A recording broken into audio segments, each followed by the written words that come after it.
Ang malakas na buhos ng ulan ay walang awang humahampas sa mga salaming bintana ng malawak na mansyon ni Daniel.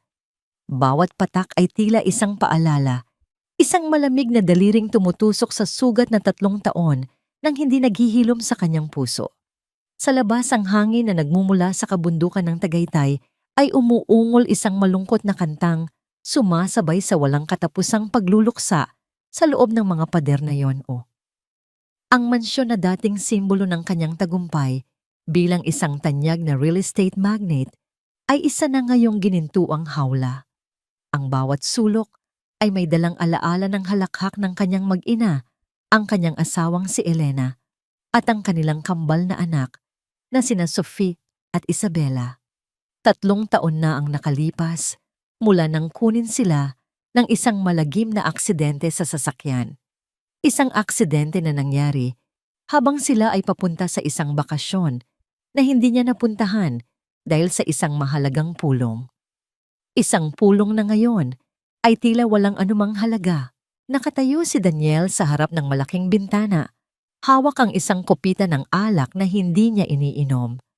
Ang kanyang mga mata ay nakatitig sa dilim sa labas, kung saan ang mga ilaw ng hardin ay pasumpong-sumpong na namamatay sindi dahil sa lakas ng bagyo. Ang kanyang buhay ay ganoon din isang pag-iral na walang liwanag, pinananatiling buhay lamang ng mga dimakinang gawain. Isang matalas na kidlat ang gumuhit sa kalangitan na sinundan ng isang dagundong ng kulog na nagpayanig sa buong kabahayan. Napapikit si Daniel. Sa kanyang isipan, hindi kulog ang kanyang narinig, kundi ang tunog ng nagpilas na metal at nabasag na salamin. Ang mga huling sigaw. Pagkatapos katahimikan, isang nakabibinging katahimikan na sumusunod sa kanya saan man siya magpunta. Nang imulat niya ang kanyang mga mata, isang tunog ang pumukaw sa kanyang pansin. Mahina, halos hindi marinig, sa gitna ng ugong ng ulan. Isang tunog na hindi dapat naroroon, tila isang hikbi. Guni-guni lang, bulong niya sa sarili, sinusubukang iwaksi ang tunog. Marahil ay isa lamang itong hayop na naghahanap ng masisilungan o ang hangin na lumilikha ng kakaibang tunog sa mga puno. Ngunit narinig niya itong muli. Sa pagkakataong ito, mas malinaw. Isang hikbi ng isang bata. Binitiwan ni Daniel ang kopita sa mesa at ang tunog ng pagtama ng kristal sa kahoy ay umalingaw-ngaw sa katahimikan ng sala. Ang tibok ng kanyang puso na matagal nang tila natutulog ay biglang bumilis. Imposible. Sino namang bata ang mapapadpad sa liblib na lugar na ito, lalo na sa ganitong panahon? Sinundan niya ang pinagmumulan ng tunog na nagdala sa kanya patungo sa likurang bahagi ng bahay. Binuksan niya ang salaming pinto patungo sa hardin at ang malamig na hangin at ambon ay agad na sumalubong sa kanya. Ang tunog ay nagmumula sa direksyon ng isang maliit na bahay-bahayan na gawa sa kahoy, isang bahay ng aso. Ang bahay-bahayan na yon ay para kay Cookie, ang golden retriever na alaga ng kanyang mga anak. Matagal na itong walang laman mula pa noong araw na ang aso ay isinama rin ng langit kasama ng kanyang mga amo. Isa na lamang itong monumento ng mga masasayang araw na lumipas. Habang papalapit si Daniel, dala ang isang flashlight na kinuha niya mula sa kusina, napansin niyang ang mga tuyong dahon at putik sa harap ng maliit na bahay ay nagalaw. Tila mayroong gumapang papasok doon. Itinutok niya ang ilaw sa siwang ng pinto. Ang kanyang paghinga ay biglang natigil. Sa loob, magkayakap sa isang sulok ay may 2 maliliit na katawan. Kambal na babae, marahil nasa 6 na taong gulang. Ang kanilang mga damit ay halos basahan na basa at marumi. Nanginginig sila, hindi malaman kung dahil sa ginaw o sa takot. Itinutok niya ang ilaw sa kanilang mga mukha. Ang isa ay may gasgas sa pisngi, habang ang isa naman ay may namumuong pasa sa gilid ng kanyang noo. Sa liwanag ng flashlight, ang kanilang mga mata ay nanlilisik sa matinding takot habang nakatitig sa kanya. Puno yun ng luha na hindi na kayang pumatak. Nanginginig ang boses ni Daniel nang magsalita. Anong ginagawa ninyo rito? Ang mas maliit sa dalawa na kalaunan ay makikilala niyang si Leah ang sumagot sa garalgal na tinig. Nawala po kami. Hinahanap po namin ang aming nanay. Ang kanyang kapatid si Zoe ay humigpit ang yakap dito. Patawad po. Sobrang lamig po kasi sa labas, kaya kami pumasok. Aalis na po kami kung gusto ninyo. Ang mga salitang iyon ay parang mga tinik na bumaon sa puso ni Daniel. Ang mga bata ay handang bumalik sa bagsik ng bagyo sa pag-aakalang sila ay palalayasin. Ang takot na naroon sa kanilang mga tinig ay hindi takot ng isang batang naliligaw lamang. Ito ay takot ng isang taong sanay ng itaboy at saktan. Dahan-dahan siyang lumuhod, sinisigurong hindi sila mabibigla. Hindi. Manatili kayo dyan. Hindi kayo kailangang umalis. Iniabot niya ang kanyang kamay, isang alok ng tulong. Ngunit sa sandaling iyon, isang bagay ang nangyari na halos dumurog sa kanyang puso. Si Leah ay biglang napaurong ipinagsanggalang ang kanyang mukha gamit ang kanyang maliliit at maruruming braso. Sa isang pabulong na tinig na puno ng pagsuko, sinabi niya, "Wag po ninyo kaming sasaktan. Magsisikap po kaming maging mabait." Tila isang matalim na punyal ang bumaon sa dibdib ni Daniel. Ang isang 6 na taong gulang na bata ay hindi dapat marunong magsalita ng ganoon. Hindi niya dapat iniuugnay ang pag-abot ng kamay sa pananakit. Sa isang iglap, ang sarili niyang pighati ay napalitan ng isang nag-aalab na damdamin, isang galit na matagal na niyang hindi naramdaman. Galit para sa kung sino man ang nagtanim ng ganitong uri ng takot sa puso ng mga batang ito. Hindi na siya nag-atubili. Sa maingat ngunit tiyak na mga kilos, marahan niyang binuhat ang 2 bata. Ang kanilang mga katawan ay sinlamig ng yelo. Ang kanilang mga buto ay halos maramdaman sa ilalim ng kanilang manipis na balat. Napakagaan nila, tila anumang sandali ay maaaring liparin ng hangin. Hawak-hawak ang kambal sa kanyang mga bisig, tumalikod si Daniel mula sa bahay-bahayan ng aso at nagsimulang maglakad pabalik sa init at liwanag ng kanyang mansyon. Sa labas ang bagyo ay patuloy sa kanyang pagngangalit, ngunit sa loob ni Daniel may ibang unos na nagsisimulang mabuo. Sa gabing iyon, alam ni Daniel na may nagwakas. Ang 3 taon niyang pagluluksa, ang kanyang pagkukulong sa sarili, ang kanyang pagkamatay habang nabubuhay. Ang lalaking pumasok sa hardin kanina ay hindi na ang parehong lalaking babalik sa loob ng bahay. Ngunit sa pagwawakas na yon, mayroong nagsisimula, isang bagong laban, at sa pagkakataong ito, sisiguraduhin niyang siya ang mananalo. Maingat na ibinaba ni Daniel ang 2 bata sa malambot at kulay kremang sofa sa kanyang sala. Ang init mula sa loob ng bahay ay tila unti-unting yumayakap sa kanilang nanlalamig na mga katawan. Sa ilalim ng maliwanag na ilaw ng chandelier, mas naging malinaw ang kalagayan ng kambal. Ang mga gasgas na kanina'y bahagya niya lamang na aninag sa dilim ay mas malinaw na ngayon, mga mapupulang guhit sa kanilang maputlang balat. Ang pasa sa noo ni Leah ay nagsisimula ng magkulay lila. Sandali lang. Mahinang sabi ni Daniel, pinipilit na maging kalmado ang kanyang boses para hindi sila matakot. Kukuha ako ng maligamgam na tubig at tuwalya.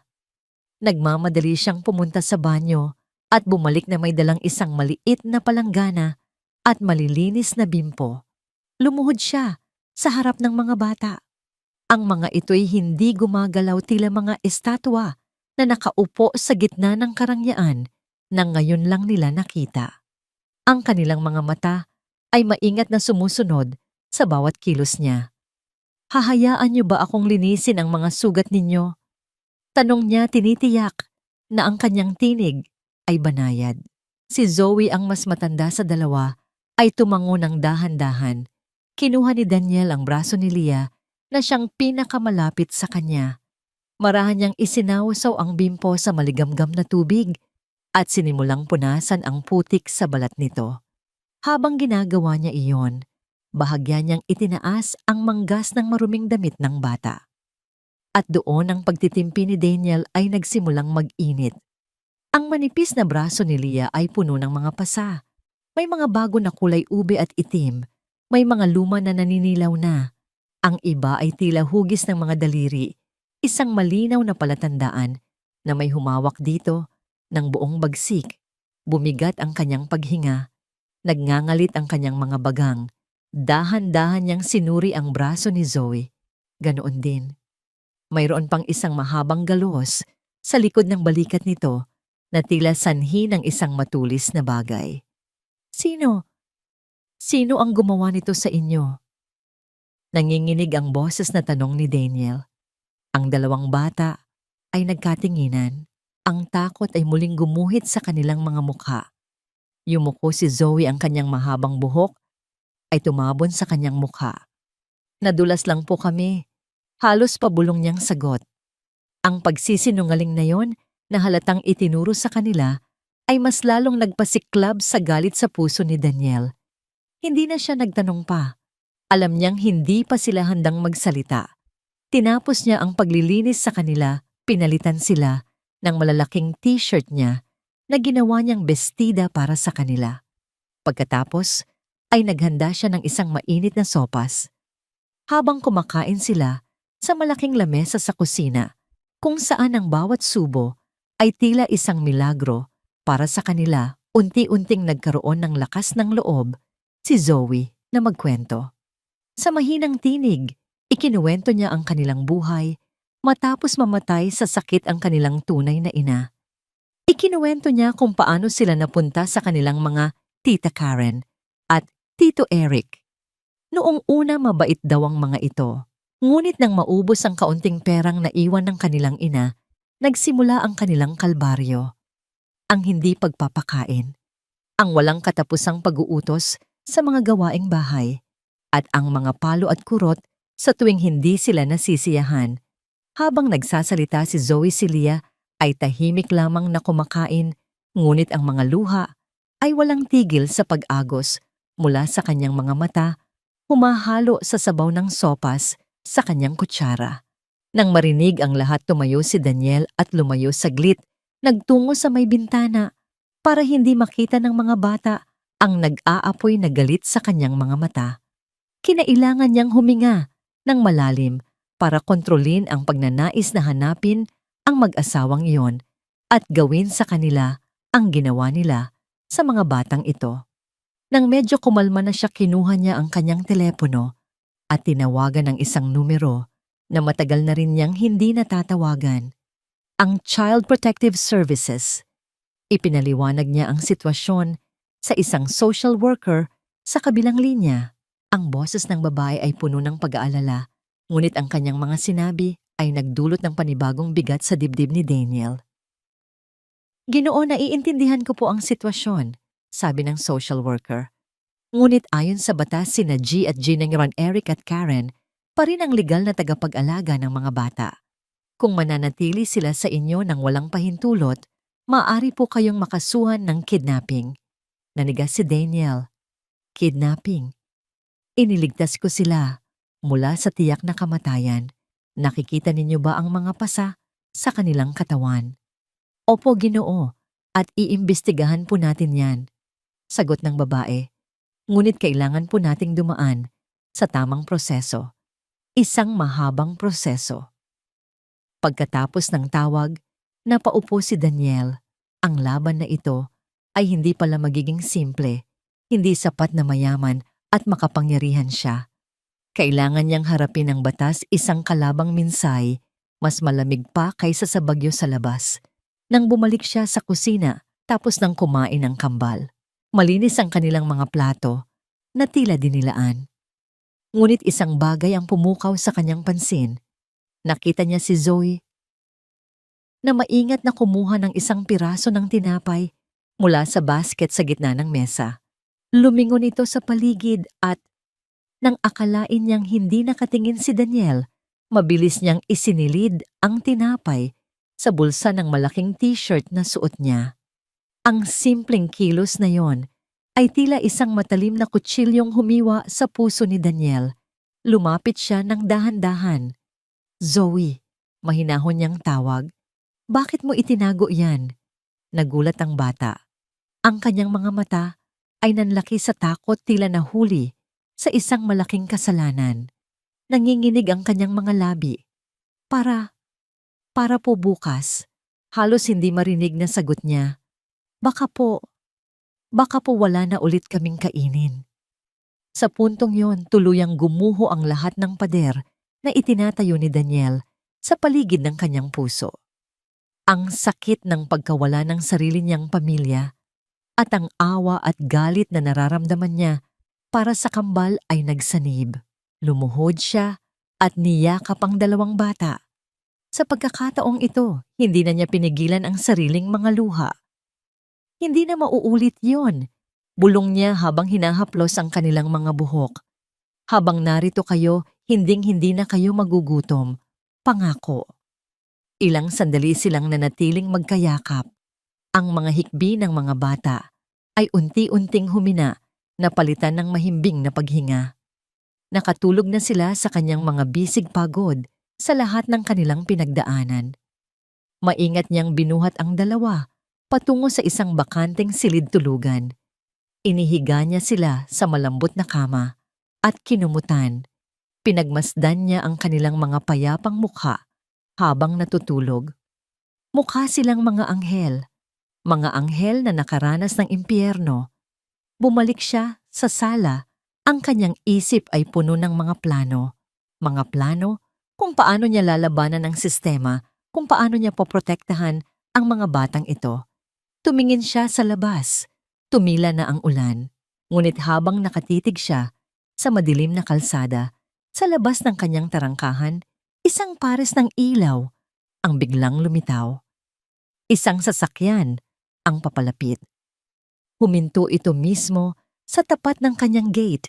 Hindi ito isang magarang sasakyan, lumagasgasin at ang ugong ng makina nito ay tila may ubo. Kinabahan si Daniel mula sa silid kung saan natutulog ang kambal. Isang mahinang sigaw ang kanyang narinig. Napabalikwas si Zoe, tila narinig din ang pamilyar na tunog ng sasakyan. Dumungaw ito sa bintana ng silid.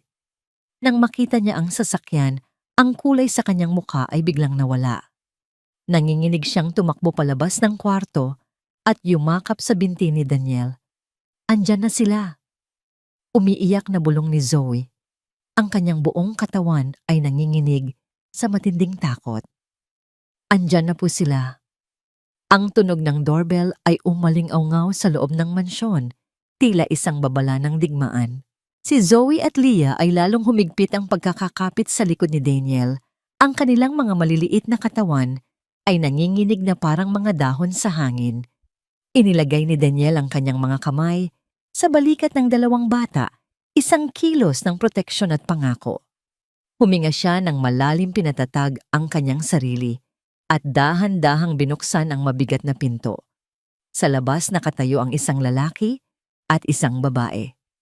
Ang babae si Karen ay may makapal na kolorete sa mukha na hindi maitago ang pagkayamot sa kanyang mga mata, ngunit pilit siyang ngumingiti. Ang lalaki, si Eric, ay mas matangkad, may malaking tiyan, at ang kanyang mga mata ay mabilis na sinusuri ang karangyaan ng loob ng bahay bago ito tumuon kay Daniel. Magandang gabi po. Panimula ni Eric ang kanyang boses ay pilit na ginagawang magalang. Pasensya na po sa abala. Kami po ang mga magulang ni na Zoe at Leah. Ilang araw na po kaming nag-aalala sa kanila. Hindi nagsalita si Daniel. Ang tanging ginawa niya ay titigan sila nang may lamig hinahayaang ang katahimikan ang magsalita para sa kanya. Sa likod niya, narinig niya ang mahinang paghikbi ni Leo. Ang peking na pananggiti ni Karen ay nagsimulang maglaho. Zoe, Leah, halika na mga anak, uuwi na tayo. Grabe ang pag-aalala namin ni Tito Eric sa inyo. Ngunit sa halip na sumunod ang kambal ay lalong nagtago sa likod ni Daniel. Ang kilos na yon ay isang malinaw na sampal sa mukha ng mag-asawa. Hindi sila sasama sa inyo. Matatag na sabi ni Daniel, ang kanyang boses ay mababa at puno ng awtoridad. Nangunot ang noo ni Eric. Anong ibig mong sabihin? Sino ka ba para pagbawalan kami? Kami ang legal na tagapag-alaga nila. Ako ang taong nakapulot sa kanila sa gitna ng bagyo. Halos mamatay na sa ginawa't gutom. Mariing sagot ni Daniel, bawat salita ay may bigat. At nakita ko ang mga pasa at sugat na iniwan ninyo sa kanilang mga katawan. Ang mukha ni Karen ay namula sa galit o marahil sa pagkabulgar. Aba, kasinungalingan yan. Napakakulit ng mga batang yan. Palaging naglalaro at nadadapa. Anong alam mo sa pag-aalaga ng bata? Marami akong alam. Sagot ni Daniel, ang kanyang mga mata ay hindi bumibitiw sa kanila. Alam ko na ang mga pasa na iyon ay hindi galing sa pagkakadapa. At alam ko na ang takot sa kanilang mga mata sa tuwing tinitingnan nila kayo ay hindi normal. Natahimik ang dalawa. Nagpalitan sila ng tingin, tila nag-uusap kung ano ang susunod na gagawin. Pagkatapos ng ilang sandali, bumalik ang huwad ng ngiti sa mukha ni Eric. Ngunit sa pagkakataong ito, may kasama na itong panunuya. Mukhang may hindi tayo pagkakaunawaan dito, sabi ni Eric na naglakad ng isang hakbang papalapit.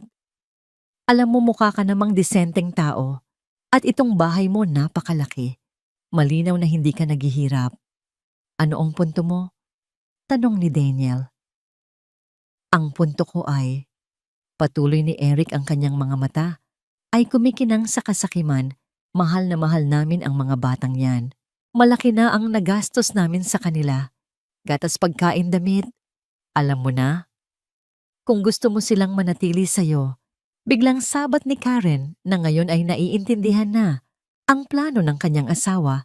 Kailangan mong bayaran ang pagod at gastos namin. Para na rin yon sa magandang kinabukasan ng mga bata. Nanlamig ang dugo ni Daniel. Hindi siya makapaniwala sa kanyang naririnig.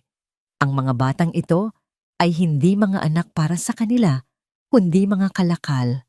Magkano, tanong niya, ang kanyang boses ay walang emosyon, ngunit sa loob niya isang bulkan ang malapit ng sumabog. Itinaas ni Eric ang kanyang mga kamay, ipinakita ang 10 daliri. 10 milyong piso, sabi niya ng mayabang. Isang maliit na halaga para sa isang tulad mo. Isipin mo na lang na bayad pinsala para sa lahat ng sakit ng ulo na idinulot nila sa amin. Kapag naibigay mo yon, sa'yo na sila. Walang gulo. Sa sandaling iyon, may bumigay sa loob ni Daniel. Ang lahat ng kontrol na pinipilit niyang panatilihin ay naglaho. Mga hayop, ang tanging salitang lumabas sa kanyang bibig, mahina, ngunit puno ng matinding galit. Hindi ito narinig ni Eric o pinili niyang huwag pansinin. Sa pag-aakalang nakuha na niya ang gusto niyang, ngumisi siya at humakbang papasok, sinusubukang abutin si Zoe. Halika na, Zoe, mag-usap tayo. Bago pa man niya mahawakan ang bata, isang malakas na puwersa ang tumama sa kanyang dibdib. Buong lakas siyang itinulak ni Daniel. Hindi ito isang simpleng tulak. Ito ay isang marahas na pagtataboy na puno ng galit na naipon sa loob ng 3 taon at sa nakalipas na 2 araw. Si Eric na hindi handa ay nawalan ng balanse at bumagsak ng malakas sa basang semento ng beranda. Ang tunog ng kanyang pagbagsak ay sinabayan ng gulat na sigaw ni Karen. Nakatayo si Daniel, sa ibabaw niya ang kanyang anino ay tila mas malaki at mas nakakatakot. Ang kanyang mga mata ay nag-aapoy. Huwag na huwag mong susubukang hawakan ang mga batang ito. Sabi niya, ang kanyang boses ay kalmado, ngunit nakakakilabot. Umalis kayo sa pamamahay ko. Gulat at napahiya si Eric ay gumapang paatras. Tumayo siya sa tulong ni Karen, ang kanyang mukha ay puno ng galit at pagbabanta. Magsisisi ka rito, sigaw niya. Hindi mo kami kilala, idedemanda ka namin, kidnapper. Sige, walang takot na sagot ni Daniel. Subukan ninyo at sisiguraduhin kong mabubulok kayo sa kulungan para sa ginawa ninyo sa mga batang ito. Ngayon, umalis na kayo, bago pa may mas masamang mangyari sa inyo. Walang nagawa ang mag-asawa, kundi ang tumalikod. Nagmamadali silang sumakay sa kanilang luma at umuusok na sasakyan. Bago sila umalis, sumigaw pa si Karen mula sa bintana. Hindi pa tayo tapos. Pinanood ni Daniel ang pag-alis ng sasakyan hanggang sa maglaho ang mga ilaw nito sa dilim. Pagkatapos, isinara niya ang pinto at ikinandado ito. Ang kanyang mga kamay ay nanginginig sa galit. Nang lumingon siya, nakita niya sina Zoe at Leah na nakatitig sa kanya. Ang kanilang mga mata ay pinaghalong takot at pagkamangha. Lumuhod siya sa harap nila. "Patawad kung natakot ko kayo," sabi niya. Ang kanyang boses ay muling naging malumanay. "Pero hindi ko hahayaang saktan nila kayo ulit. Hinding-hindi na." Si Zoe ang unang lumapit at yumakap sa kanya. Sinundan ito ni Leah at sa yakap ng dalawang batang iyon, naramdaman ni Daniel na ang desisyon niya ay tama. Matapos niyang patulugin muli ang mga bata, kinuha ni Daniel ang kanyang telepono at tinawagan ang numero ng kanyang pinagkakatiwalaang kaibigan at abogado.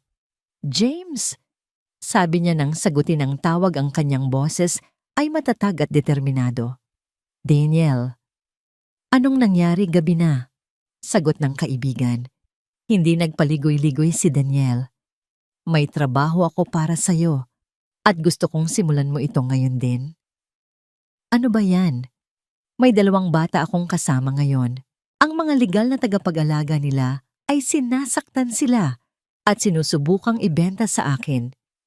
Diretsong sabi ni Daniel, "Gusto kong makuha ang kustodya nila." Natahimik si James sa kabilang linya. "Daniel, iyan ay..." Hindi lang yan putol ni Daniel, ang kanyang boses ay bumaba, naging mas malamig at mas mapanganib. "Hindi ko lang gusto ang mga bata, James. Gusto kong siguruhin na ang mag-asawang yon ay magbabayad sa lahat ng ginawa nila. Gusto kong sirain mo sila sa paraang legal. Walang ititira." Kinabukasan, ang sinag ng araw ay tila nagdadala ng bagong pag-asa. Ngunit para kay Daniel, ito ay hudyat ng pagsisimula ng isang digmaan na kailangan niyang paghandaan. Maaga pa lang dumating na si James, ang kanyang matalik na kaibigan at isa sa mga pinakamagaling na abogado sa bansa. Dala niya ang isang briefcase na puno ng mga dokumento at isang isipan na handa ng sumabak sa gulo. "Daniel, ang pinasok mo ay hindi birong seryosong," sabi ni James habang nakaupo sila sa malawak na sala, napapalibutan ng mga law books na inilatag niya sa mesa. "Child custody cases, lalo na kung may kasamang akusasyon ng pang-aabuso, ay madugo at personal." "Alam ko," sagot ni Daniel. Ang kanyang mga mata ay nakatutok sa hagdanan, hinihintay ang pagbaba ng kambal. "Pero nakita mo na ba sila, James? Nakita mo na ba ang takot sa kanilang mga mata?" Bumuntong hininga si James. "Iyon na nga. Emosyonal ka sa kasong ito na maaaring maging kahinaan mo. Kailangan nating maging matalino. Kailangan natin ng ebidensya, matibay na ebidensya." Nagsimula silang magplano. Unang hakbang, kailangan nilang kumuha ng medical report mula sa isang pediatrician. Kailangang maitala ang bawat pasabawat galos, bawat sugat sa katawan ng mga bata. Kailangan ng isang ekspertong magpapatunay na ang mga ito ay hindi resulta ng simpleng pagkakadapa. Pangalawang hakbang, kailangan nilang imbestigahan ang pinansyal na kalagayan ni Eric at Karen. Kailangang patunayan na ang pag-ampon nila sa kambal ay may kinalaman sa pera. At pangatlo, sabi ni James, kailangan nating makuha ang testimonya ng mga bata. Ito ang pinakamahirap. Kailangan nilang magsalita sa harap ng social worker o marahil sa korte. At gagawin ni Eric at Karen ang lahat para takutin sila at palabasing mga sinungaling. Habang sila'y nag-uusap, dahan-dahang bumaba ng hagdan sina Zoe at Leah. Nakasuot na sila ng mga bagong damit na pansamantalang binili ng katulong ni Daniel kahapon. Ang kanilang mga buhok ay nakapusod na at malinis na ang kanilang mga mukha. Ngunit ang anino ng takot ay naroon pa rin sa kanilang mga mata. Sino po siya? Tanong ni Zoe nagtatago sa likod ni Daniel habang nakaturo kay James. Ngumiti si James, isang ngangiting sinubukan niyang gawing palakaibigan. Ako si Tito James. Kaibigan ako ng Tito Daniel ninyo. Nandito ako para tumulong. Nang marinig ang salitang tulong, bahagyang lumuwag ang tensyon sa mukha ng mga bata. Kinailangan ni Daniel na ipaliwanag sa kanila sa paraang maiintindihan nila. Lumuhod siya para maging kapantay nila. Zoe Lia, pupunta tayo sa isang doktor. Isang mabait na doktor. Titingnan niya lang kung may masakit sa inyo para magamot natin, okay? Tumango ang dalawa, ang kanilang tiwala ay nakasentro lamang kay Daniel. Sa hapon na yon, dinala ni Daniel ang kambal sa isang mamahaling ospital kung saan naghihintay ang isang kilalang pediatrician na kaibigan ni James. Sa loob ng klinika habang sinusuri ng doktora ang mga bata, si Daniel ay naghihintay sa labas. Ang kanyang mga kamay ay nasa bulsa, ang kanyang puso ay kumakabog. Bawat minutong lumilipas ay tila isang oras. Paglabas ng doktora, ang kanyang muka ay seryoso. Daniel, malinaw ito. Ito ay pang-aabuso. Bukod sa mga pasa, may mga palatandaan din ng malnutrisyon. Ihahanda ko ang isang detalyadong medical report. Isang maliit na tagumpay. Ngunit alam ni Daniel na mahaba pa ang laban. Para maibsan ang tensyon ng araw, dinala ni Daniel ang kambal sa isang malaking department store. Ito ay isang mundo na tila bago sa kanila. Ang kanilang mga mata ay nanlalaki sa dami ng ilaw, kulay at mga bagay na hindi pa nila nakikita. Pumili kayo ng kahit anong gusto ninyo, sabi ni Daniel. Noong una, sila'y nag-aalangan. Tinitingnan lang nila ang mga laruan, hindi nangangahas na humawak. Sanay silang laging pinagbabawalan. Kaya si Daniel ang unang pumili. Kumuha siya ng 2 magkaparehong manika na may malalambot na buhok at magagandang damit. Para sa inyo, sabi niya. Iniabot ang mga ito sa kanila. Ang kislap sa mga mata ng kambal nang hawakan nila ang mga manika ay isang bagay na hindi malilimutan ni Daniel. Doon sa gitna ng abalang tindahan, sa unang pagkakataon, nakita niya silang ngumiti. Isang mahiyain at mabilis na ngiti, ngunit isang tunay na ngiti. Ang tunog ng kanilang mahinang tawa nang bihisan nila ang mga manika ay musika sa kanyang pandinig. Ang simpleng ngiting iyon ay nagbigay sa kanya ng panibagong lakas. Ito ang dahilan kung bakit niya ginagawa ang lahat ng ito. Ito ang premyo na nagkakahalaga ng anumang laban. Pag-uwi nila sa mansyon pagod, ngunit may dalang bagong pag-asa, sinalubong sila ng katulong. Sir, may bisita po kayo. Kanina pa po naghihintay. Nagtaka si Daniel. Hindi niya inaasahan ng sinuman. Iniwan niya ang kambal sa pangangalaga ng katulong at nagtungo sa sala. Doon nakatayo malapit sa bintana. Nakatalikod sa kanya ay isang babae. Nakasuot siya ng isang eleganteng itim na bestida. Ang kanyang tindig ay nagpapakita ng yaman at kumpiyansa. Sino ka, tanong ni Daniel? Dahan-dahang lumingon ang babae. Ang kanyang mukha ay pamilyar, mga matang katulad ng sa kanyang yumaong asawa, ngunit mas malamig at mas matalim. Natigilan si Daniel. Catherine, bulong niya. Ito si Catherine, ang nakababatang kapatid ni Elena, ang kanyang bayaw. Isang babae na mulat sa pool ay hindi siya gusto. Isang babae na sinisisi siya sa pagkamatay ng kanyang kapatid.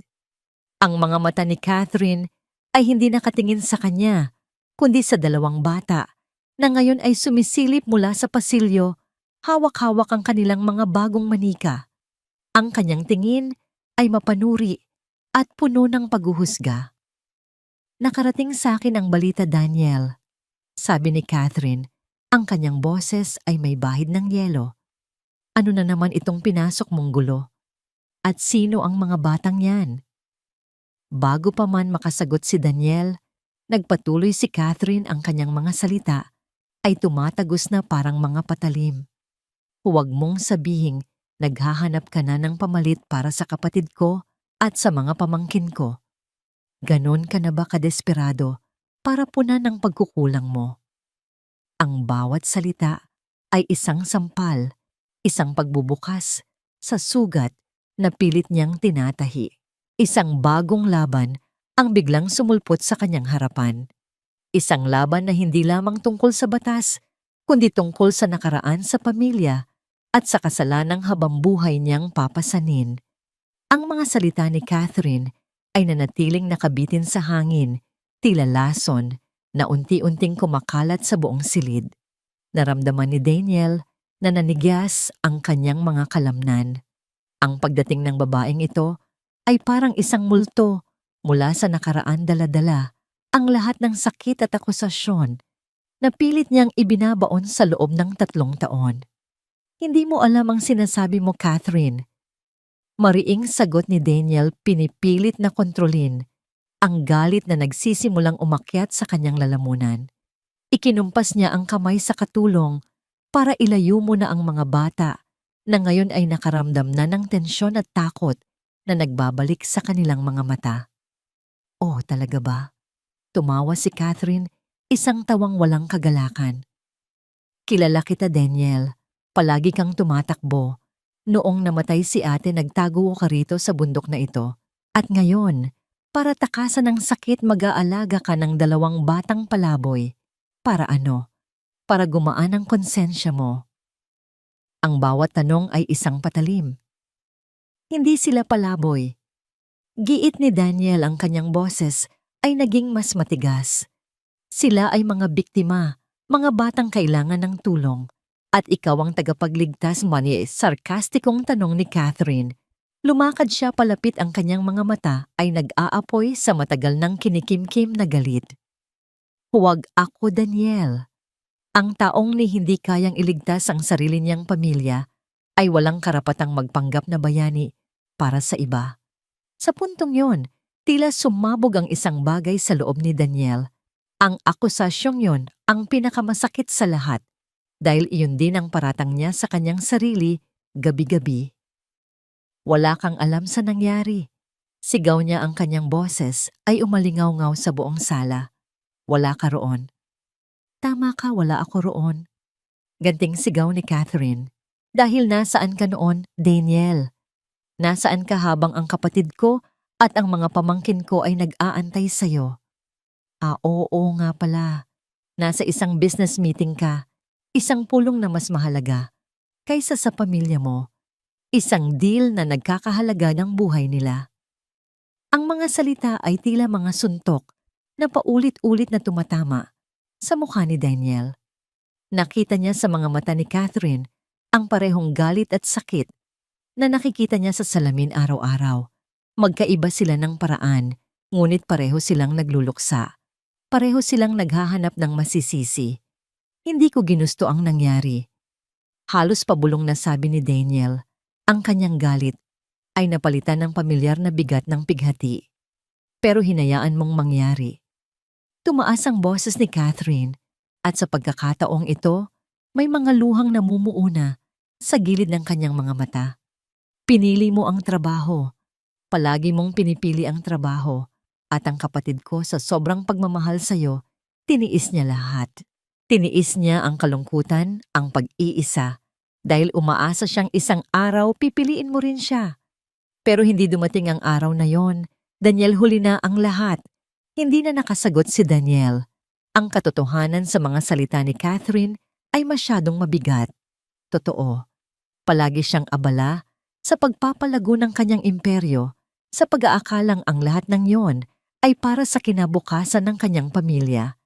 Hindi niya namalayan na ang kinabukasan na yon ay hindi na darating dahil isinakripisyo niya ang kanilang kasalukuyan. Sa gitna ng kanilang pagtatalo, lumabas si Leah mula sa pasilyo, marahil ay hindi na natiis ang takot. Hawak niya ang kanyang bagong manika, ang kanyang mga mata ay puno ng pagkalito. Tito, Daniel, mahina niyang tawag. Ang paglitaw ng bata ay tila nagbigay ng bagong target para sa galit ni Catherine. Itinuon niya ang kanyang matalim na tingin sa bata. At ito, sila ba ang ipapalit mo sa mga anak mo? Sa tingin mo ba sa pag-aalaga mo sa kanila, mapapatawad ka ng kapatid ko? Hindi, Daniel. Isa itong insulto sa alaala nila. Tumigil ka na, Catherine. Pakiusap ni Daniel na lumapit para harangan si Leah mula sa tingin ng kanyang tiyahin. Wala silang kinalaman dito, ngunit si Catherine ay hindi na mapigilan. Ang sakit na kanyang kinimkim ay kailangan ng sumabog. Kinuha niya ang isang baso ng tubig na nakapatong sa isang maliit na mesa sa tabi niya. Hindi ka karapat-dapat maging masaya, Daniel. Sabi niya, ang kanyang boses ay nanginginig sa matinding emosyon. Hindi ka karapat-dapat magkaroon ng pamilya ulit. At sa huling salitang iyon, buong lakas niyang inihagis ang laman ng baso sa mukha ni Daniel. Ang malamig na tubig ay tumama sa mukha ni Daniel tumutulo sa kanyang damit, ngunit hindi niya ito ininda. Ang mas masakit ay ang pagkasindak sa mukha ni Leah at ang malakas na pag-iyak nito. Mabilis na dumating si Zoe para yakapin ang kapatid. Ang dalawang bata na nagsisimula ng makaramdam ng seguridad ay muling ibinalik sa isang mundo ng sigawan at gulo. Nanatiling nakatayo si Daniel basang-basa habang nakatitig kay Catherine. Ang galit sa kanyang mga mata ay napalitan ng isang bagay na mas malalim, isang matinding kalungkutan. Tapos ka na ba? Mahinahon niyang tanong. Ang kahinahunan ni Daniel sa halip na magpakalma ay tila mas lalong nagpagalit kay Catherine. Tila inaasahan niya ang isang away, isang sigawan, ngunit ang natanggap niya ay isang pagod na pagsuko. Hindi. Matigas na sagot ni Catherine kahit na ang kanyang mga balikat ay nagsimula ng manghina. Hindi ako titigil. Aalamin ko kung sino ang mga batang yan. At kung malaman kong ginagamit mo lang sila, gagawin ko ang lahat para kunin sila sa'yo. Kahit na kailangan kong tumestigo laban sa'yo sa korte. Tandaan mo yan. Pagkasabi niyon, mabilis siyang tumalikod at nagmartsa palabas ng pinto. Isinara ito ng malakas. Naiwan si Daniel sa gitna ng sala, basang-basa sa tubig at sa mga akusasyon. Dahan-dahan siyang lumingon sa kambal na ngayon ay magkayakap sa isang sulok, umiiyak ng tahimik. Ang puso niya ay nadurog. Ang digmaang kanyang sinimulan para iligtas ang mga bata ay nagbukas lamang ng isa pang larangan ng digmaan, isang personal na laban-laban sa mga multo ng kanyang nakaraan. At ngayon, ang kinabukasan ng dalawang inosenteng bata ay nakasalalay sa kung kaya niyang manalo sa parehong laban.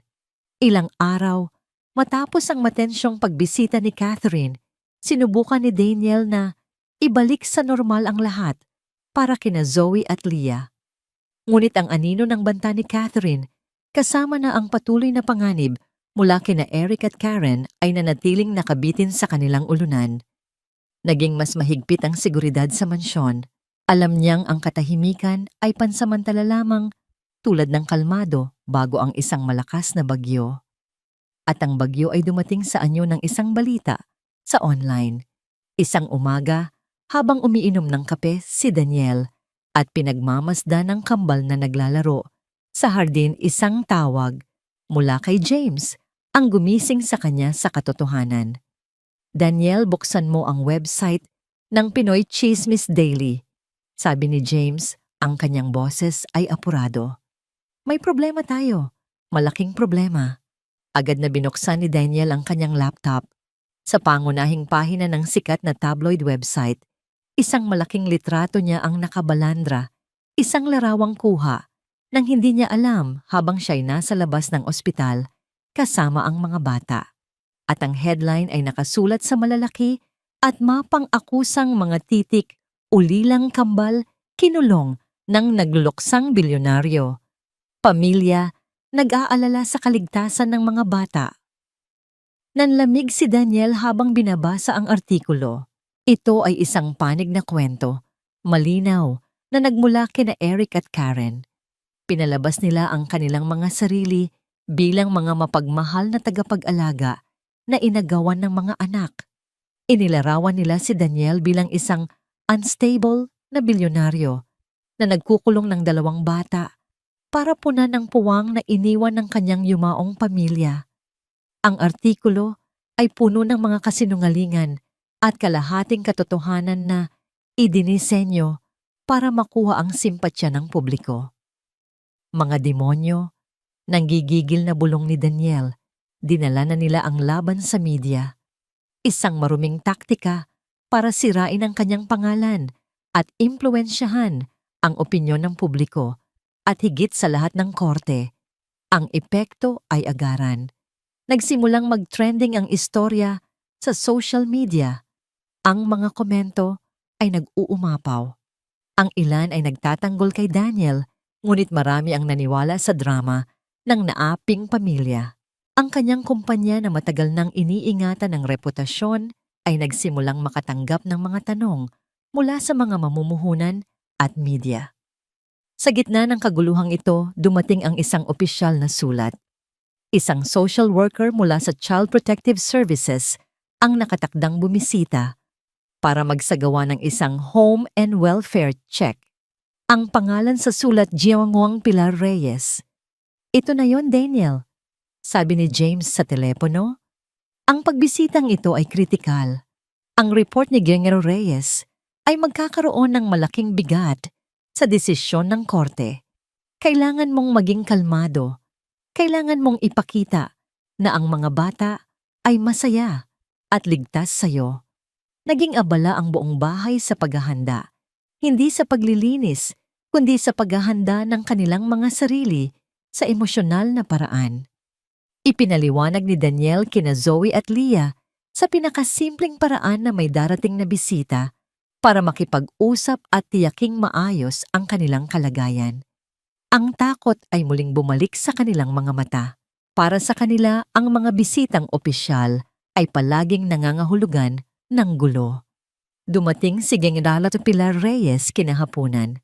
Isa siyang babaeng nasa mga 50 taong gulang. May seryosong muka at mga matang tila nakikita ang lahat. Hindi siya nagpadala sa karangyaan ng bahay. Ang kanyang atensyon ay nasa mga tao, lalo na sa kambal, na nagtatago sa likod ni Daniel. Magandang hapon, Mr. Daniel. Bati niya ang kanyang boses ay formal at walang emosyon. Ako si Pilar Reyes mula sa CPS. Narito ako para tingnan ang kalagayan ng mga bata. Ang pagbisita ay isang interogasyon na nakabalat kayo. Tinanong niya si Daniel tungkol sa lahat, kung paano niya natagpuan ang mga bata, kung ano ang kanyang intensyon, kung bakit niya piniling ilihim ito sa simula. Sinuri niya ang buong bahay mula sa kusina hanggang sa silid tulugan ng mga bata. Binuksan niya ang refrigerator para tingnan kung may sapat na pagkain. Ngunit ang pinakamabigat na bahagi ay nang hilingin niyang makausap ang mga bata nang mag-isa nang walang pagkakaroon ni Daniel.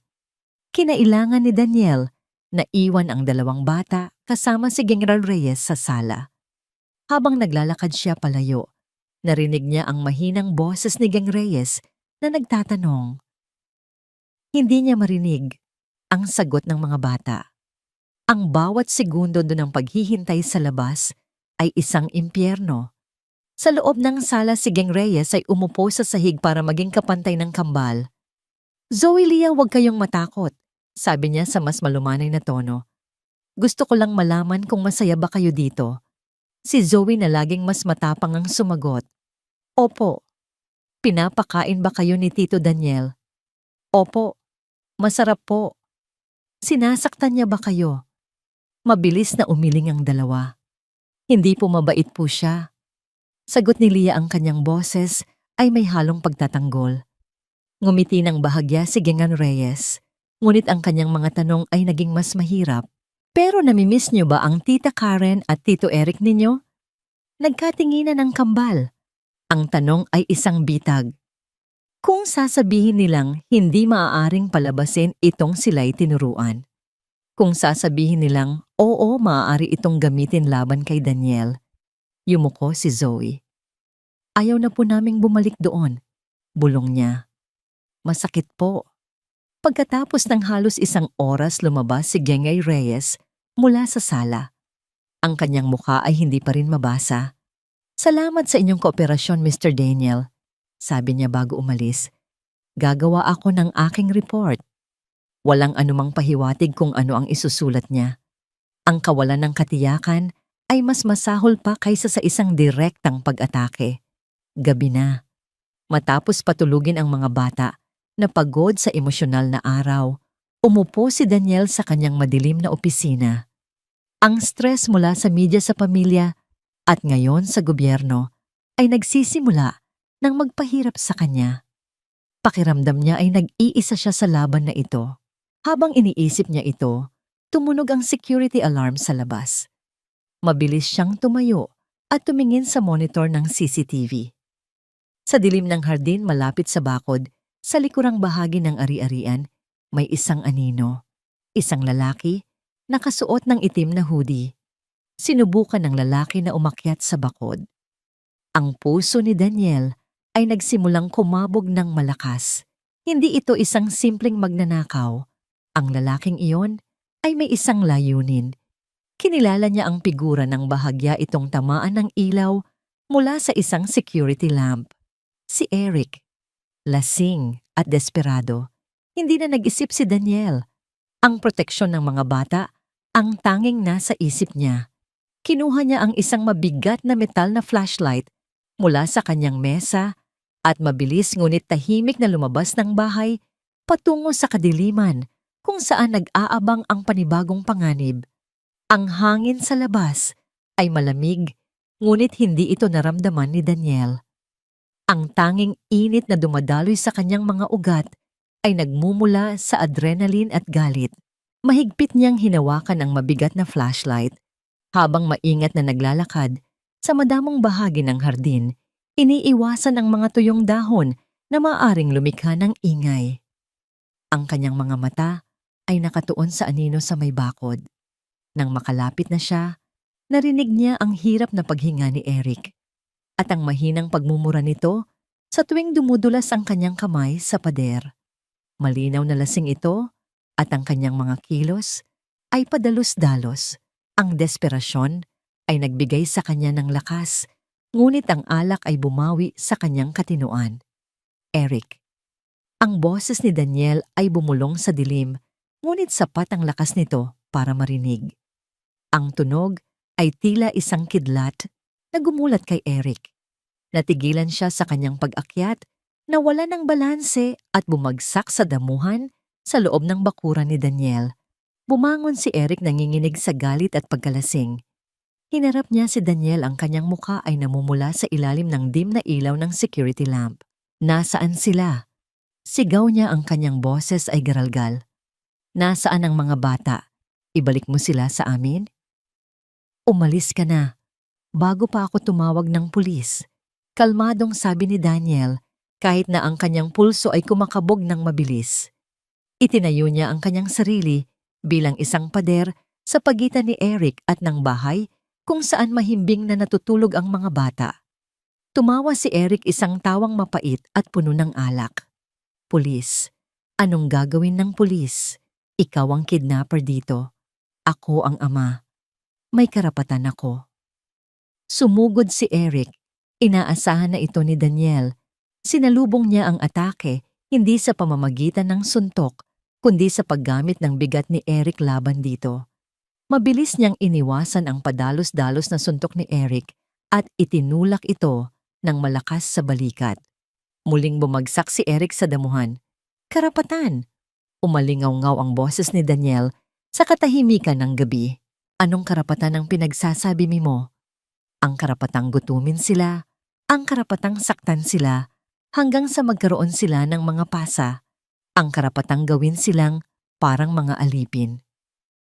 Bawat tanong ay tila isang suntok na mas masakit kaysa sa pisikal na pag-atake. Bumangon si Eric, ang kanyang mga mata ay nagliliyab sa galit at kahihiyan. "Wala kang alam." Sigaw niya. "Pabigat lang sila." Pasakit sa ulo. At sa mga salitang yon, inamin niya ang lahat. Hindi dahil sa katapangan, kundi dahil sa kalasingan. Sa isang sandali ng kawalan ng kontrol, Inilabas niya ang tunay niyang nararamdaman. Iyon na ang huling hudyat para kay Daniel. Ang natitirang hibla ng kanyang pagtitimpi ay naputol.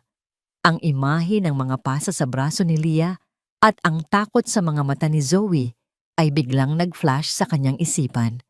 Sa pagkakataong ito, nang sumugod muli si Eric, hindi na umiwas si Daniel. Sinalo niya ang suntok gamit ang kanyang braso at buong lakas na sinunggaban ng kwelyo ni Eric. Ang lakas na nagmula sa 3 taong pagpipigil ng emosyon ay biglang bumuhos. Itinulak niya si Eric paatras hanggang sa mapasandal ito ng malakas sa pader ng bakod.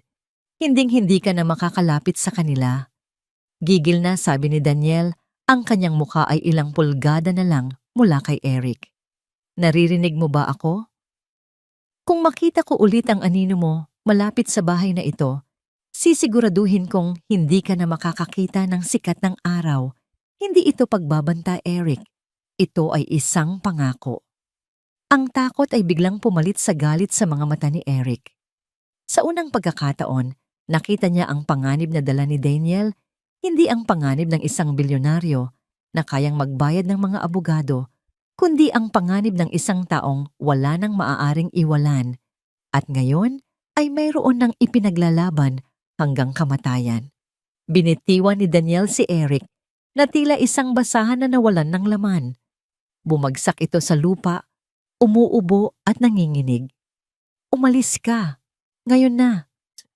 Nagmamadaling tumayo si Eric at tulad ng isang asong natalo, tumakbo siya palayo, pabalik sa dinaanan niyang bakod at naglaho sa dilim.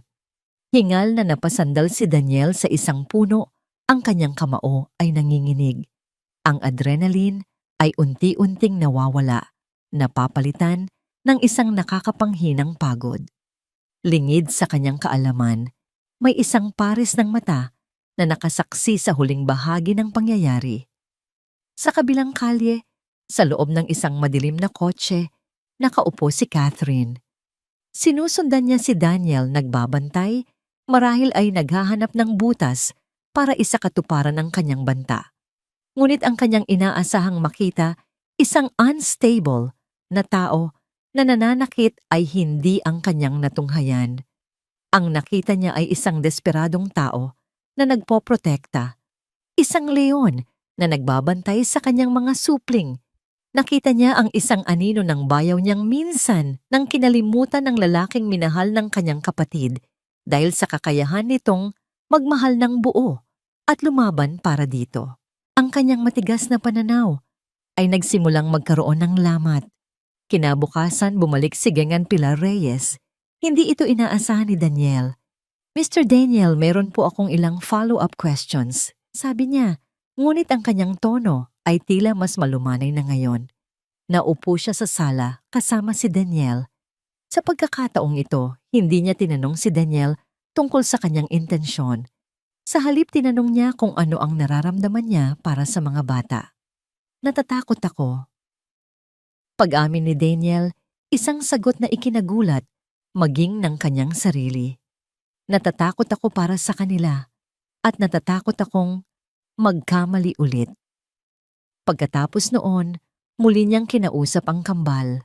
Sa pagkakataong ito, nakita ni Daniel mula sa malayo kung paano marahang hinaplos ni Jang Reyes ang buhok ni Leah habang ito'y nagsasalita.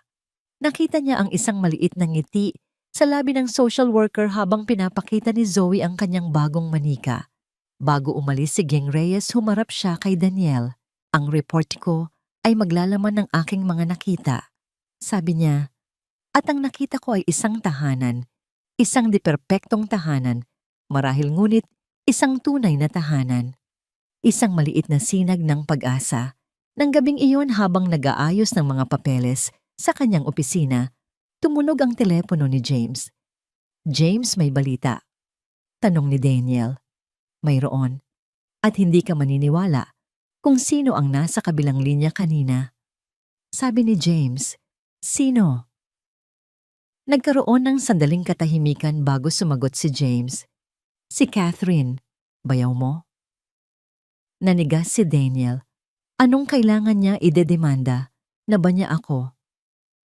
Hindi kada, sagot ni James, kabaligtaran. Gusto niyang malaman ang buong katotohanan, lahat ng detalye. Sinabi niya, kung ang lalaking yon ay lumalaban para sa mga batang ito, kailangan kong malaman kung sino talaga ang kanyang kalaban. Napatingin si Daniel sa labas ng bintana, sa madilim na hardin, kung saan naganap ang komprontasyon kagabi. Ang pader na itinayo ni Catherine ay nagsisimula ng gumuho. Ang kaaway na inaasahan niyang magpapabagsak sa kanya ay maaaring maging isang hindi inaasahang kakampi. Ang digmaan ay hindi pa tapos, ngunit ang mga panig ay nagsisimula ng magbago. Ang araw ng pagdinig ay dumating na may kasamang bigat sa hangin. Ang courtroom ay isang maliit at formal na silid, ngunit para kay Daniel, ito ay tila isang malawak na arena kung saan ang kinabukasan nina Zoe at Leah ang nakataya. Si James ay nasa kanyang tabi kalmado at propesyonal ang kanyang mga papeles ay nakaayos ng maigi sa mesa. Sa kabilang panig ng silid, nakaupo sina Eric at Karen kasama ang kanilang murang abogado. Ang kanilang mga mukha ay nagpapahayag ng huwad na kumpiyansa. Ang mga bata ay wala roon. Pinayuhan sila ng hukom na manatili sa isang hiwalay na silid kasama ang isang child psychologist para hindi sila dumaan sa matinding stress. Ang pagdinig ay nagsimula. Ang abogado ni na Eric at Karen ang unang nagsalita. Ipinipinta ang isang larawan ng dalawang nag-aalalang magulang na brutal na inagawa ng kanilang mga minamahal na anak. Ginamit nila ang artikulo sa tabloid bilang isang ebidensya ng kaduda-dudang estado ng pag-iisip ni Daniel. Inilarawan nila siya bilang isang malungkot at desperadong bilyonaryo na ginagamit ang pera para makuha ang gusto niya. Nang si James na ang tumayo ang buong kapaligiran ay nagbago. Sa isang kalmado, ngunit matatag na tinig sinimulan niyang ilatag ang kanilang mga ebidensya isa-isa na parang isang bihasang siruhano na maingat na naghihiwa para ilantad ang isang cancer. Una iprinesenta niya ang detalyadong medical report ng mga bata. Habang binabasa ng malakas ang mga nakasulat, ang bawat pasa, ang bawat galos, ang mga sintomas ng malnutrisyon, isang pangkalahatang pagkaalarma ang bumalot sa silid. Ang mga litratong kuha ng doktor ay ipinakita sa hukom mga tahimik na testigo ng kalupitang dinanas ng kambal. Si Karen ay napayuko, hindi makatingin. Pangalawa, inilatag ni James ang mga financial records. Malinaw na ipinakita sa mga bank statement kung paano ang perang iniwan ng tunay na ina ng mga bata ay unti-unting naubos sa mga personal na luho ni na Eric at Karen, mga bagong appliances, mga pangkasino, habang walang halos ginastos para sa kapakanan ng kambal. Ito ay isang malinaw na kaso ng pag-abuso sa tiwala at pagnanakaw. Pangatlo, iprinesenta niya ang police report tungkol sa pagtatangkang pagpasok ni Eric sa ari-arian ni Daniel. Ang isang nag-aalalang ama ba ay kailangang umakyat ng bakod sa gitna ng gabi lasing para makita ang kanyang mga anak. Tanong ni James sa korte. Ang depensa ni na Eric at Karen ay nagsimulang gumuho. Ang kanilang abogado ay paulit-ulit na nagsasabing hearsay at circumstantial, ngunit ang bigat ng mga ebidensya ay hindi maikakaila. Sa desperasyon tinawag ng kanilang abogado ang kanilang huling alas si Catherine. Ang lahat ng mata ay napunta kay Catherine habang siya'y naglalakad patungo sa witness stand. Mukha siyang elegante, ngunit ang kanyang mga mata ay nagpapakita ng panloob na laban. Inaasahan ng kampo ni na Eric at Karen na sasabihin niya na si Daniel ay emotionally unstable, isang taong hindi karapat-dapat mag-alaga ng bata. Miss Catherine, simula ng abogado, kilala ninyo si Mr. Daniel. Sa inyong opinyon, bilang kanyang bayaw, masasabi niyo bang siya ay nasa tamang pag-iisip para mag-alaga ng dalawang bata lalo na't isinasaalang-alang ang trahedyang kanyang pinagdaanan. Huminga ng malalim si Catherine. Tumingin siya kay Daniel pagkatapos ay sa hukom. Noong una, panimula niya ang kanyang boses ay malinaw at matatag. Iyon din ang aking paniniwala. Ang galit at sakit ay maaaring bumulag sa isang tao. At galit ako kay Daniel. Isang nangiti ang gumuhit sa labi ng abogado ni na Eric. Ito na ang kanilang hinihintay.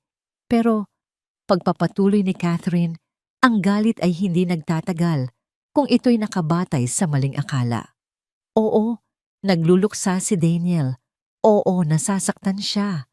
Ngunit ang nakita ko sa mga nakaraang linggo ay hindi isang taong unstable. Ang nakita ko ay isang taong natagpuan muli ang dahilan para mabuhay at lumaban. Nanlaki ang mga mata ni na Eric at Karen. Nagulat ang kanilang abogado. Nakita ko kung paano niya protektahan ang mga batang iyon. Patuloy ni Catherine. Nakita ko ang pag-aalala sa kanyang mga mata. Naalala ko ang lalaking minahal ng kapatid ko, isang lalaking kayang ibigay ang lahat para sa kanyang pamilya. Marahil ay naligaw siya ng landas matapos ang trahedya, ngunit ang mga batang ito, ibinalik nila siya. At siya naman inililigtas niya sila. Pagkatapos ay lumingon siya kina Eric at Karen, ang kanyang mga mata ay puno ng pagkasuklam. Hindi ko kilala ng personal ang mag-asawang ito, ngunit alam ko ang itsura ng pekeng pagmamahal. Nakita ko ito sa kapatid ko noong siya'y nag-iisa, at nakikita ko ito sa inyo ngayon. Ang pag-aalaga ay hindi isang negosyo. Ito ay isang pribilehiyo. Pagkasabi niyon, bumaling siya sa hukom.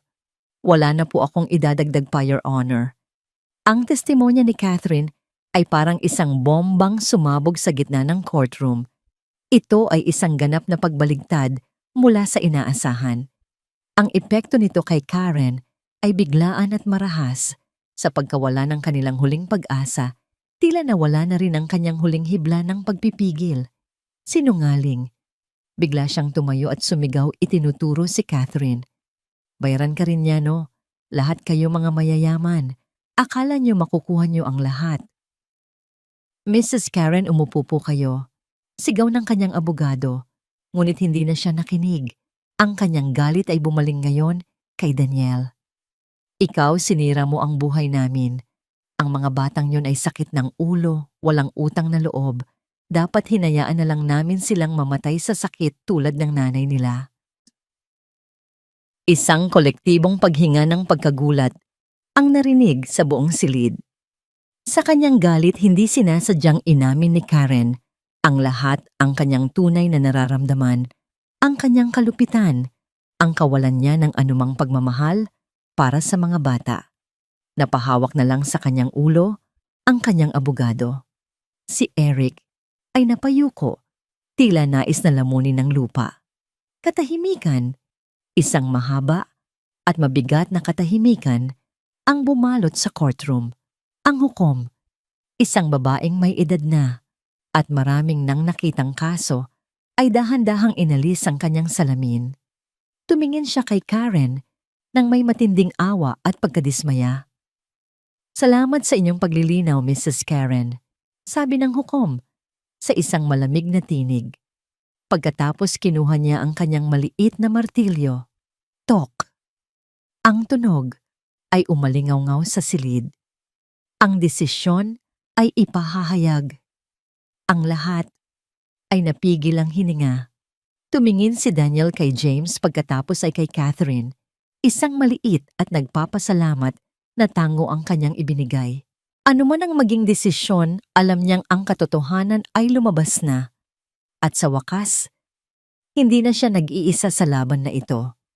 Ang tunog ng martilyo ng hukom ay tila nagtagal sa hangin bago tuluyang humupa ang alingaw-ngaw nito. Tinitigan ng hukom sina Eric at Karen nang may ekspresyong hindi nagpapakita ng anumang simpatya. Batay sa lahat ng ebidensyang iprinisenta sa hukumang ito, simula ng hukom ang kanyang boses ay malinaw at may awtoridad, At lalo na sa hindi sinasadyang pag-amin ng nasasakdal, malinaw na may naganap na matinding kapabayaan at pang-aabusong emosyonal at pinansyal.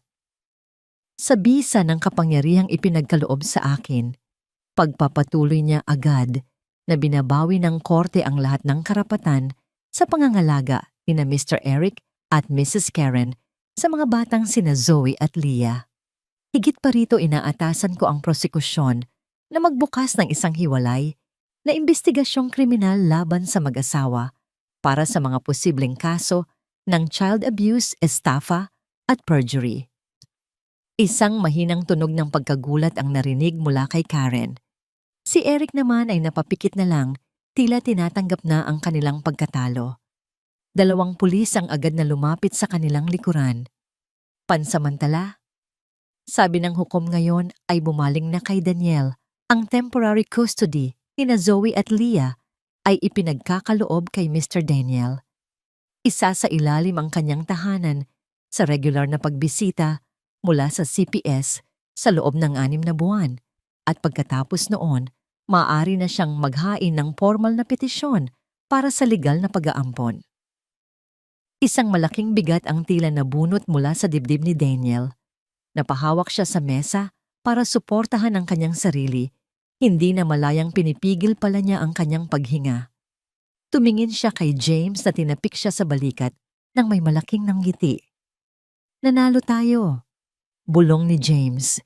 Sa labas ng courtroom, isang eksenang puno ng emosyon ang naganap. Si Catherine ay naghihintay. Nang makita niya si Daniel, walang salitang namutawi.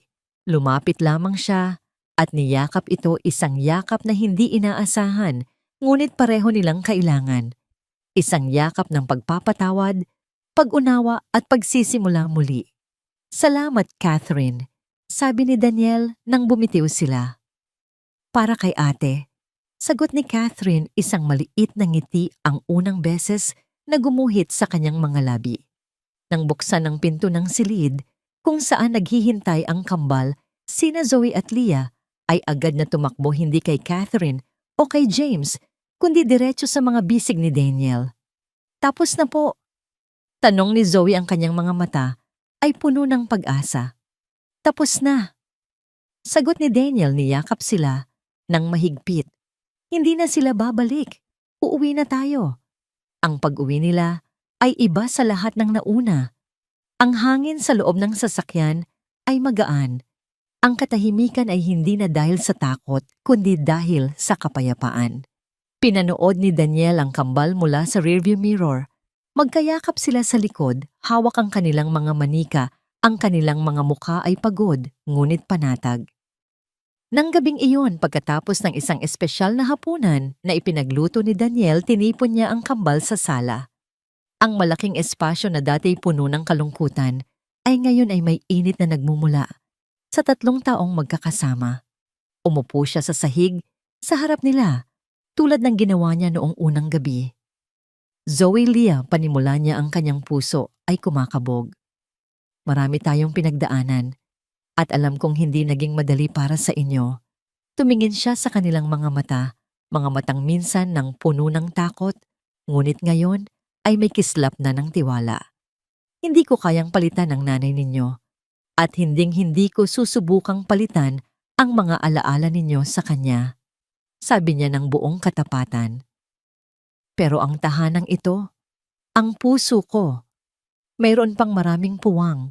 Huminga siya ng malalim bago itanong ang isang bagay na mas nakakakaba pa kaysa sa pagharap sa hukuman. Hindi ko kayo pipilitin. Sabi niya, ang kanyang boses ay bahagyang nanginginig. Pero kung papayag kayo, kung hahayaan ninyo ako, maaari ko bang subukang maging papa ninyo?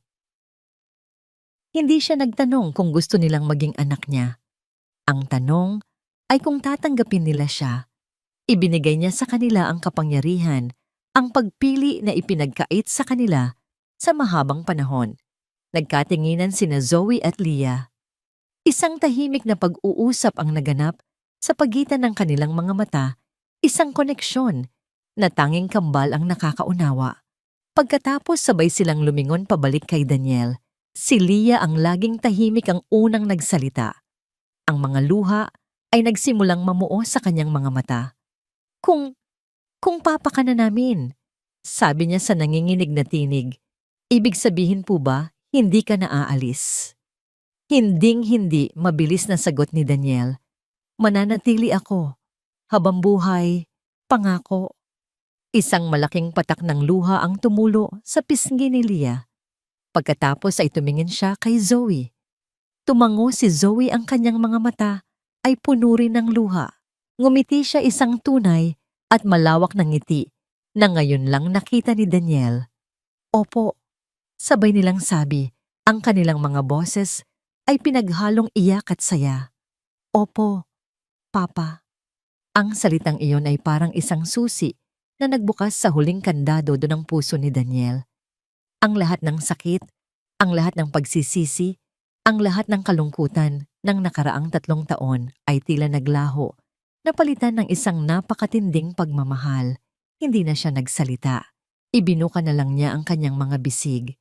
At sina Zoe at Leah ay tumakbo papunta sa kanya. Ang tatlo ay nagkayakap sa gitna ng sahig, isang magulo, ngunit perpektong bilog ng mga braso at binti.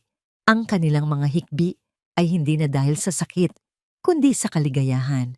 Sa gabing iyon, sa loob ng malaking mansyon sa Tagaytay, isang bagong pamilya ang isinilang hindi sa dugo, kundi sa pagpili, sa pangako, at sa pag-ibig na kayang maghilom kahit ng pinakamalalim na sugat.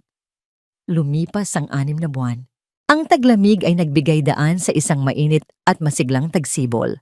Ang mga puno sa paligid ng mansyon ni Daniel, na dati tila kalansay, ay ngayon ay nababalutan na ng mga luntiang dahon at makukulay na bulaklak. Ang pagbabago sa kalikasan ay isang salamin ng pagbabagong naganap sa loob ng tahanan. Isang maaraw na umaga, natanggap ni Daniel ang isang opisyal na dokumento mula sa korte. Nakaupo siya sa kanyang opisina, ngunit hindi na ito ang madilim at malungkot na lugar tulad ng dati. Ang mga bintana ay nakabukas, pinapapasok ang sinag ng araw at ang masasayang sigaw ng mga bata na naglalaro sa hardin. Dahan-dahan niyang binuksan ang sobre. Sa loob ay ang adoption decree. Isang papel na nagsasaad na sa mata ng batas, siya na ang legal at permanenteng ama. Ang kanilang mga pangalan ay nakasulat na ng magkakasama, Daniel kang ama, Zoe kang anak, Leah kang anak. Ang apelyidong Kang na dati simbolo ng isang pamilyang winasak ng trahedya ay ngayon ay sagisag ng isang bagong simula.